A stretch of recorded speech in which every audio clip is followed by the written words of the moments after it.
Suzuki Gixxer SF 150 புது வண்டி ரேட்டுங்க.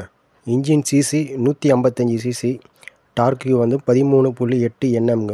வண்டி வெயிட் வந்து 148 கிலோ, பவர் வந்து 13.6 PSங்க. மைலேஜ் வந்து 45 கிலோமீட்டர் வரும் சொல்லியிருக்காங்க. பிரேக் வந்து டிஸ்க்குங்க. வண்டி ரேட்டு 1,74,000லேருந்து 1,85,000க்குள்ளே வரும்னு சொல்லியிருக்காங்க. வேறு மாடல் வண்டி ரேட்டு இருக்குங்க, 2 மாடல் இருக்குது.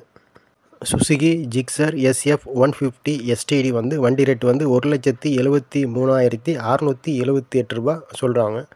இதே இன்னொரு மாடல் வந்து Suzuki Gixxer SF 150 right connect edition சொல்லிட்டு இன்னொரு மாடலுங்க. அது வந்து வண்டி ரேட்டு வந்து 1,85,178 ரூபா வருதுங்க. வண்டி ரேட்டு இதோட அதிகமாக இருக்குமே தவிர இதோட கம்மியாக வராதுங்க. இது வந்து நார்மல் ரேட்டுங்க. இதோட அதிகமாக வந்தால் வர வாய்ப்பு பண்ணுங்க. இந்த வீடியோ உங்களுக்கு பிடிச்சிருந்தால் லைக் பண்ணுங்கள், ஷேர் பண்ணுங்கள், சப்ஸ்கிரைப் பண்ணுங்கள். தேங்க்யூங்க.